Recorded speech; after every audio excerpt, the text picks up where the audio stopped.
The day after Christmas always feels like the world is hung over. Wrinkled wrapping paper and trash cans, melted snow turned to gray slush, and people moving slow, like they're still digesting the holiday. I worked the morning shift at a big box store off the highway, the kind with bright lights that make everyone look tired. Returns started early. At 8:12 a.m., a woman stepped up to the counter with a Santa red tote bag and the blankest expression I'd ever seen on a customer. She was mid-40s, hair pulled back, no makeup, hands so still it looked like she'd rehearsed being calm. "I need to return this," she said. She placed a box on the counter, a baby monitor, one of the nicer ones, with a screen and a little camera. I scanned the receipt. Purchased yesterday evening. Cash. No rewards account. The name field blank. "Is something wrong with it?" I asked, mostly out of habit. The woman didn't blink. "It's not mine." That happens sometimes. People return gifts they didn't want. I started the process. "Do you have the card you paid with?" "It was cash," she said. "Refund is fine." She watched my hands like she was tracking every button I pressed. I could feel the line behind her growing, but no one said anything. Something about her quietness made people quiet too. I opened the box to make sure all the parts were there. It was sealed with clear tape, not the factory tape. Someone's careful hand had done it. Inside was the monitor, camera, charging cords, manual. Everything looked untouched.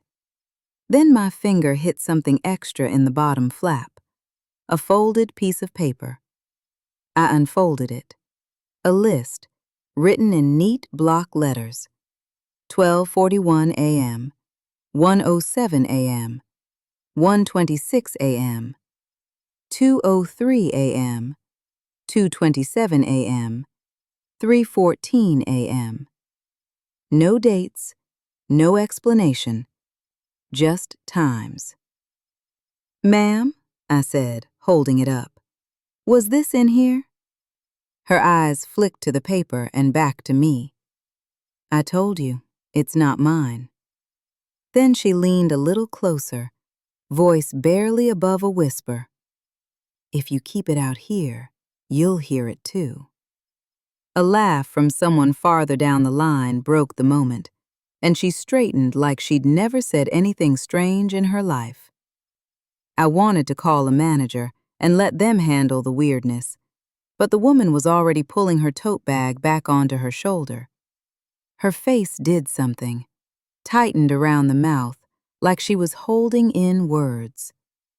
Before she turned away, she added, "Don't put it in the returns bin.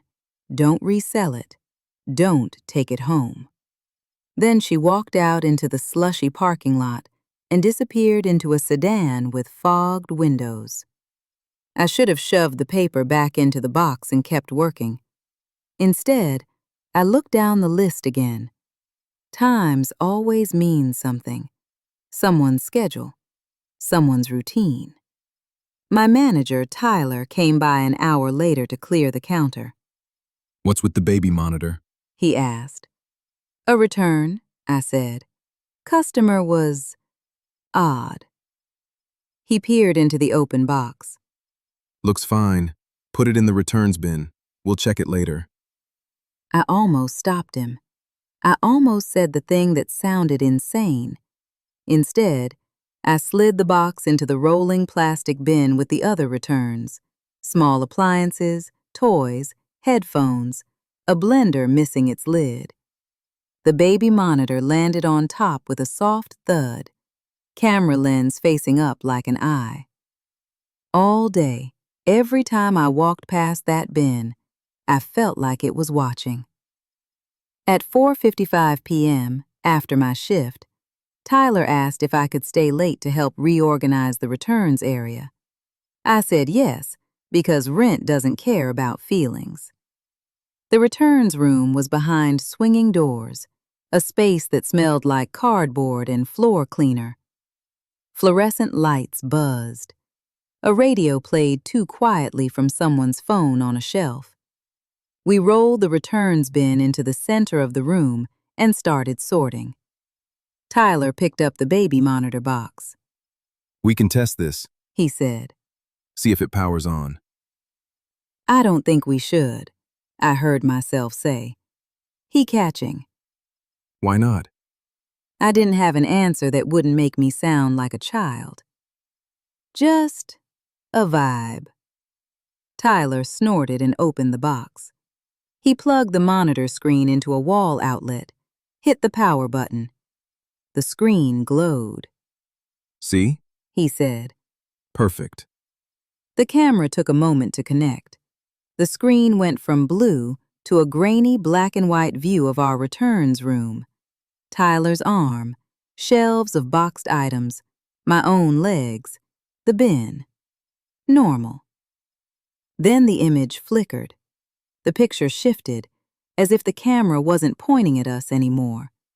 It coached a different room entirely, dim, carpeted, and narrow. A doorway on the left, a dresser on the right with spending pail draped over it like a towel. Tyler's smile faded. What the? The screen flickered again and settled. The new room stayed. It was not our returns room. It was someone's home. I leaned in, stomach tightening. Unplug it. Tyler, stubborn, tapped buttons. Maybe it's picking up another camera signal. These things. On the screen, the doorway darkened like someone stepped into it. A shape moved, tall, slow, and too still in the wrong places. The graininess made it hard to see details, but I could tell it wasn't a person the way a person is. Tyler's hand went to the cord. A small sound came through the monitor, soft, almost like a baby's breath. Then another sound, clearer, a whisper. It wasn't a word. It was a count. 1, 2, 3. Tyler jerked his hand back. Nope. I grabbed the monitor and yanked the cord from the wall. The screen went black. The returns room was suddenly too quiet. Even the fluorescent buzz felt louder. Tyler stared at me like I'd just done something illegal. Was that a prank? Did you set that up? I've never seen that woman before today, I said, and my voice sounded thin in the room. Tyler swallowed. He looked down at the dead screen like it might turn back on by itself. So why was it showing that? I reached into the box and pulled out the paper. The times. Tyler read them, and his face drained of color. That's late. That's like middle of the night. I folded the paper, hands shaking a little. The customer said if we kept it out, we'd hear it too. Tyler backed away from the bin as if it might tip over and spill something living. Put it in the compactor, He said. We weren't supposed to destroy returns without paperwork, but Tyler didn't care. Not after that. We carried the box together out the back, through the cold air that smelled like exhaust and wet snow. The compactor was a metal mouth behind the building. Tyler lifted the lid, and I tossed the box in. It landed with a hollow thump. For a second, nothing happened. Then, from inside the compactor, muffled through steel, came a faint sound. A whisper, still counting. 4, 5, 6. Tyler slammed the lid so hard the metal rang. We went back inside without speaking. He finished his paperwork with hands that kept pausing, like his brain was trying to remember how to do normal things. When I left that night, the parking lot was empty. The slush had frozen into ridges. My car's windows were fogged from the inside, like someone had been sitting in it. I wiped the glass with my sleeve. nothing inside, just my own reflection and the dark. On the drive home, I kept thinking about the times on that paper, about the woman's warning, about the way the screen had found a room it didn't belong to. I got home, locked the door, and tried to convince myself it was interference. Wrong frequency. Coincidence. At 12:41 a.m., my phone vibrated on my nightstand. A notification from an unknown device. Connected. At 1:07 a.m., another buzz. Live view available. At 1:26 a.m., my phone lit up again, and this time, it wasn't a notification. It was a video feed, a grainy black and white view of a room I recognized instantly. My bedroom. The camera angle was from the corner near the ceiling, an angle I didn't have, an angle I'd never set up. In the center of the frame, I lay asleep, mouth slightly open, covers pulled to my chest. And in the doorway, half in shadow, something tall stood perfectly still, waiting for the next time on the list.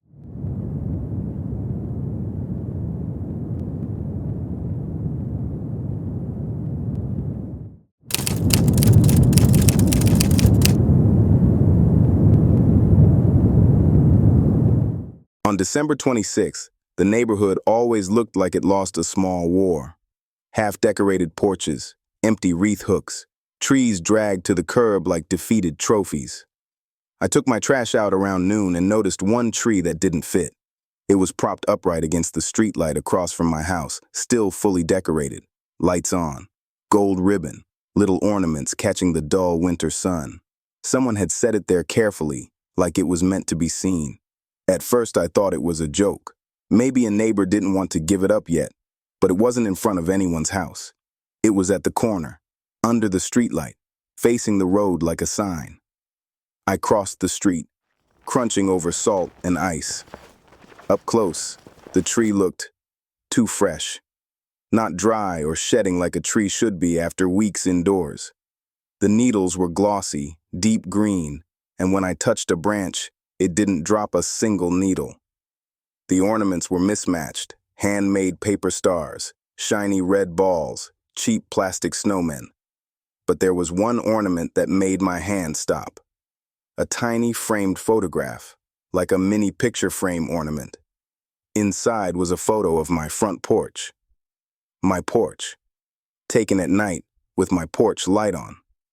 The angle was from across the street, slightly lower, as if the person holding the camera was crouched near the curb.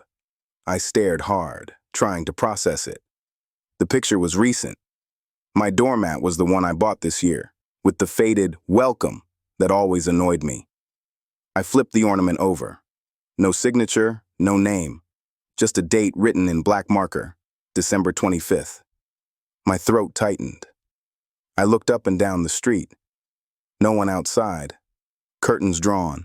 The neighborhood quiet in that dead post-holiday way. I told myself it was a prank. Someone must have taken a picture of my porch for some dumb reason and turned it into an ornament. But why put it here? I left the ornament hanging and walked back home faster than I meant to. I locked my door, checked the windows, tried to laugh it off. That night, I kept thinking about the tree under the streetlight, glowing softly in the darkness. It felt like a thing you weren't supposed to look at for too long, like staring at someone else's nightmare.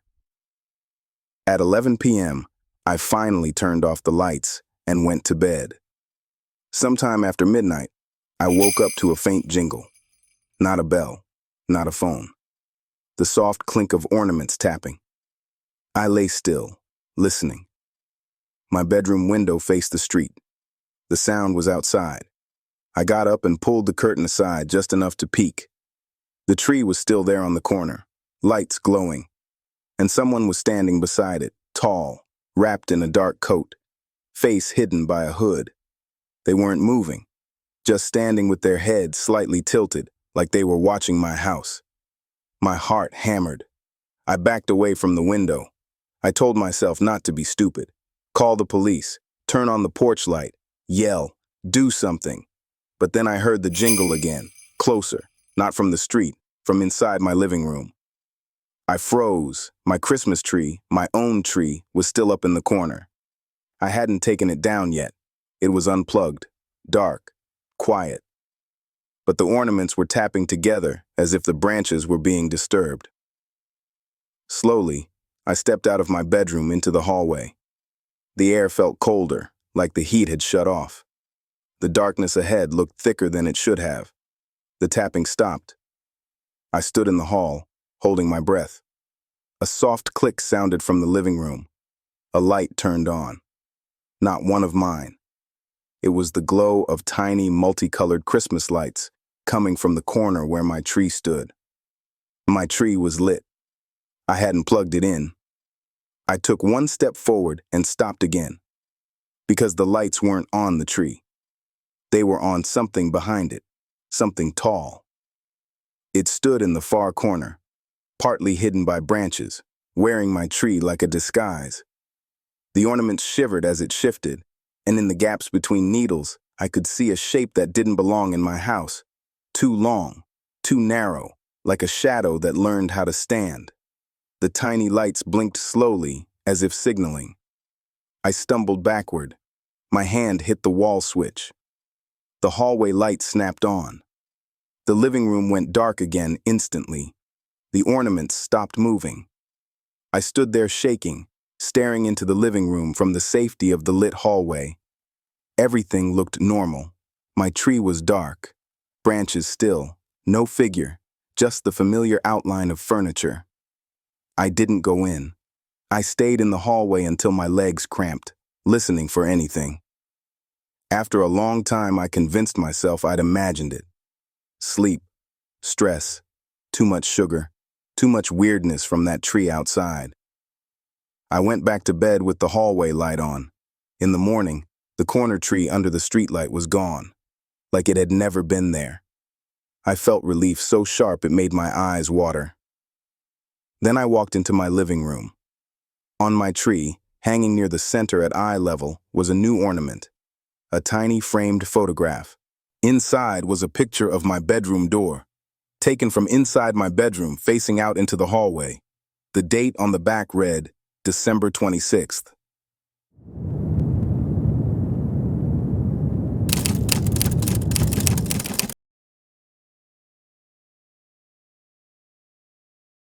The morning after Christmas, my sister called and asked if I could run her returns to the mall. She had 2 kids, a migraine, and that exhausted tone that makes you say yes before you even think. I met her on her porch. She handed me a bag stuffed with clothes and toys and a folded gift receipt. "Everything's in there," she said. "Just scan the receipt." I shoved the bag into my passenger seat and drove. The mall parking lot was chaos. People carrying bags like they were fleeing. Cars circling like vultures.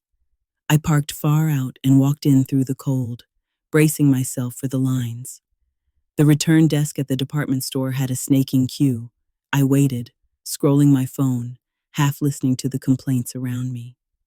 The fluorescent lights and the smell of pretzels made everything feel slightly unreal. When it was finally my turn, I placed the items on the counter and handed over the gift receipt.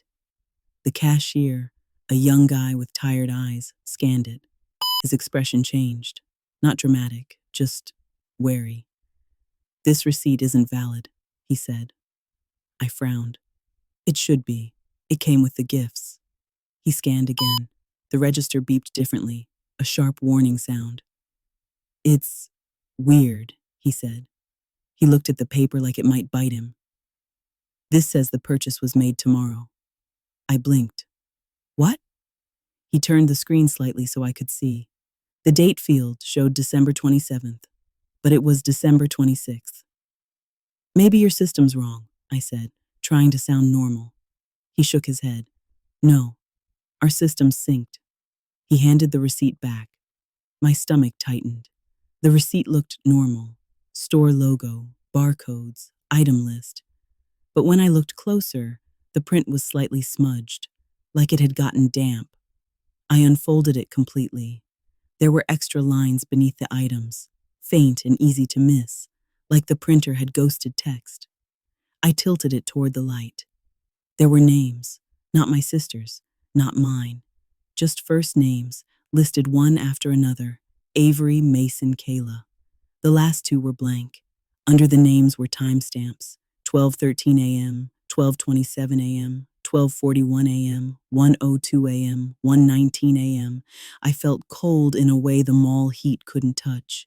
My sister's kids were named Avery and Mason. I looked up. "Can you tell me what store this was purchased at?" The cashier pointed at the receipt. "It says this location." "That's impossible," I said, because my sister hadn't been here. She'd been at home with her kids. The cashier lowered his voice. "Look, I shouldn't say this, but we've seen a few like this today. Gift receipts that don't line up. People come in confused. The system flags them." "Flags them how?" He swallowed. "Like fraud. Like they weren't printed by us." A security guard strolled past, and the cashier went rigid, suddenly interested in reorganizing the counter. I stuffed the receipt into my pocket. "Fine," I said, forcing it. "Thanks." I left the store without returning anything. In the food court, I sat with a cup of coffee I didn't want and stared at the receipt. I tried to explain it away. Fake receipt, printer glitch, someone messing with my sister. My phone buzzed. A text from my sister. "Did you get it done?" I typed back. "Receipt is weird. I'll call you." Before I hit send, my phone buzzed again. Another message. Not from my sister. Unknown number. "You shouldn't have brought that here." My skin prickled. I looked around the food court. People everywhere, laughing, talking, eating. No one watching me, no one suspicious. Another message came. "Look at the receipt again." My hands shook as I unfolded it. The faint, ghosted lines were darker now, like the ink had settled. The two blank names at the bottom had filled in. Tanisha. My name. And one blank still empty. Under my name was a timestamp. 1:34 a.m. I checked the time on my phone. 1:29 p.m. The timestamp didn't match anything. My heart pounded. I tried to rip the receipt in half, like destroying it would destroy whatever it meant. The paper resisted, tougher than normal. It tore slowly, fibers stretching. When it finally split, the sound was loud in my ears. The ink on both halves bled outward, smearing into a black stain that looked like spilled oil. My phone buzzed again. "Don't tear it." A second message. "Now you're on it." I dropped the receipt halves into my coffee cup like that would hide them. The coffee soaked the paper instantly, turning it brown and curling it. I stood, left the cup on the table, and walked fast toward the mall exit. My breath came shallow. Every shadow in every storefront window looked like it held someone behind it. Outside, the cold air hit me hard. I fumbled my keys, got in my car, locked the doors. I sat there for a moment, trying to slow down, trying to think. Then the radio turned on by itself. Static first. Then a voice, faint under the hiss, like someone speaking from far away. It said my sister's kids' names. Avery, Mason. Then it paused and whispered my name. Tanisha. I slammed the radio off so hard my finger hurt. Silence rushed back. My hands trembled on the steering wheel. I drove home without going back inside the mall. I didn't call my sister until I was parked in my driveway, staring at my own front door like it might open on its own. When she answered, she sounded annoyed. "What's going on?" "Where did you get that receipt?" I asked. She hesitated. "It was in the bag." "Why? Was it folded already?" "Yeah." "Did you look at it?" "No," she said. "Why would I? It's a receipt." I swallowed. "Listen to me. Did anyone come to your door last night?" She went quiet. Then slowly. "I thought I heard someone on the porch around 1 in the morning, but I didn't check." The hairs on my arms rose. "What time?" She whispered. "Maybe 1:30. I looked down at my phone. The screen was dark. Then a notification popped up, an alert from a number I hadn't saved. "Next time, Answer the door.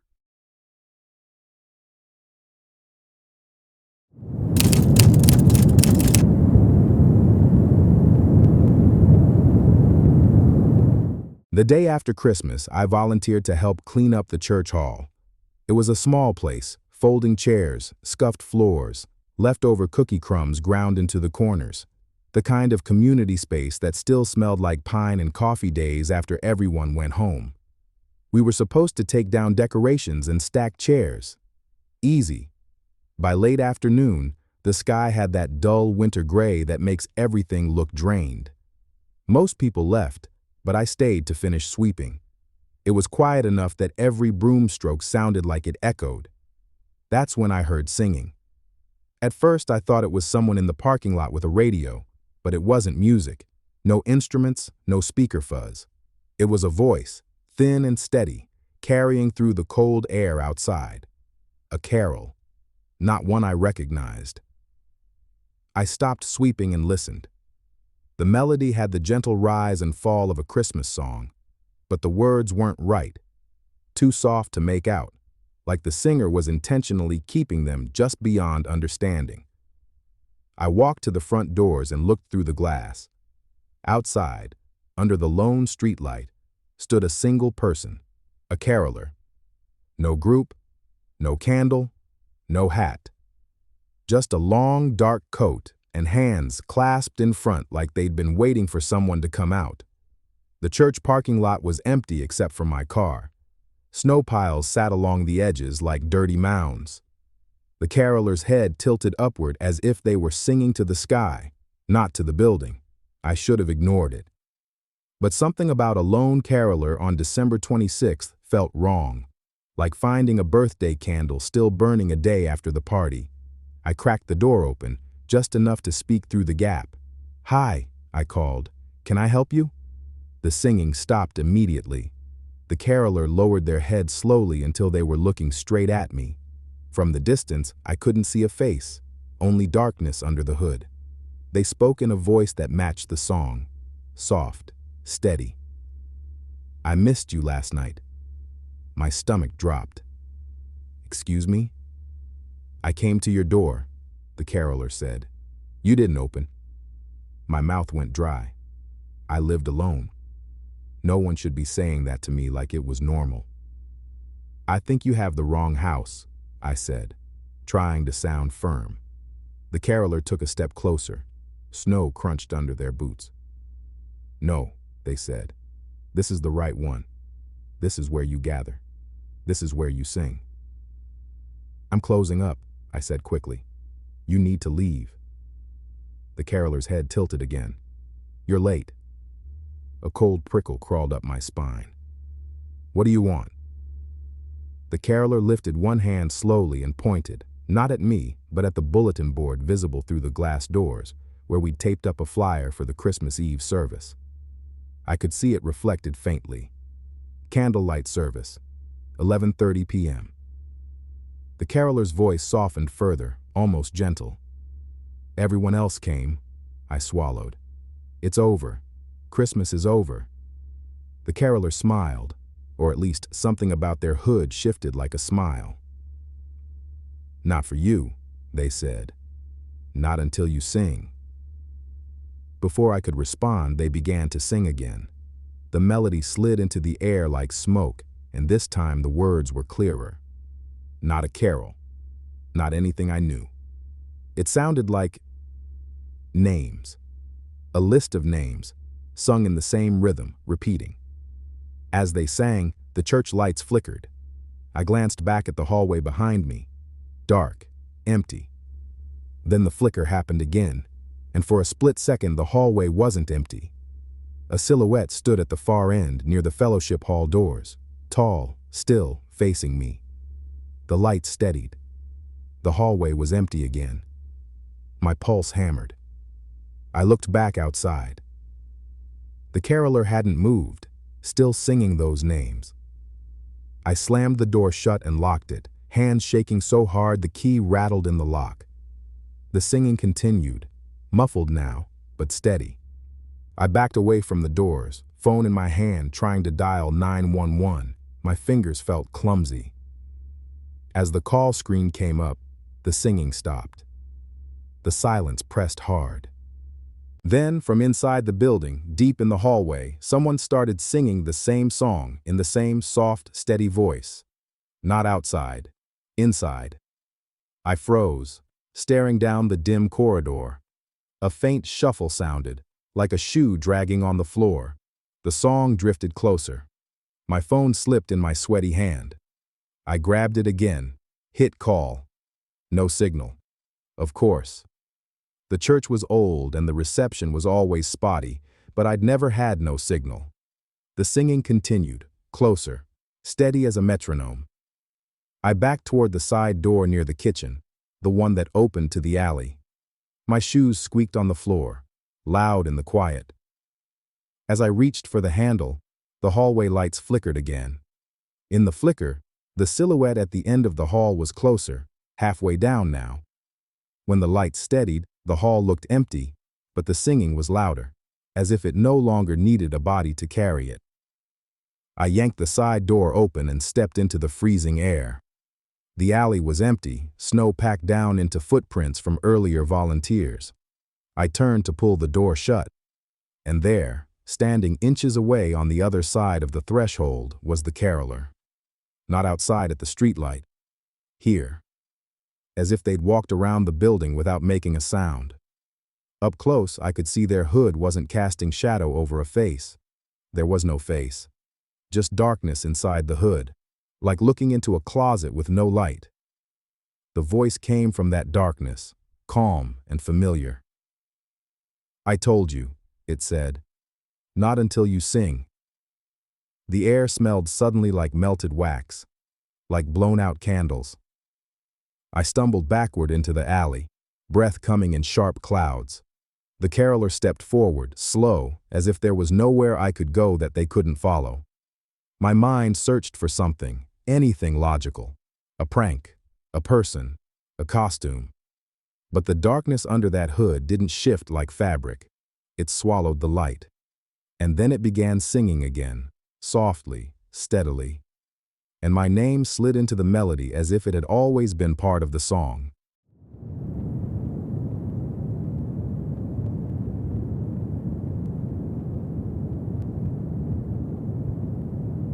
Thanks for watching. If you enjoyed this video, remember to hit the like button and subscribe to my channel. Don't forget to tap the notification bell so you'll be the first to know when a new video drops. Until next time, my friends.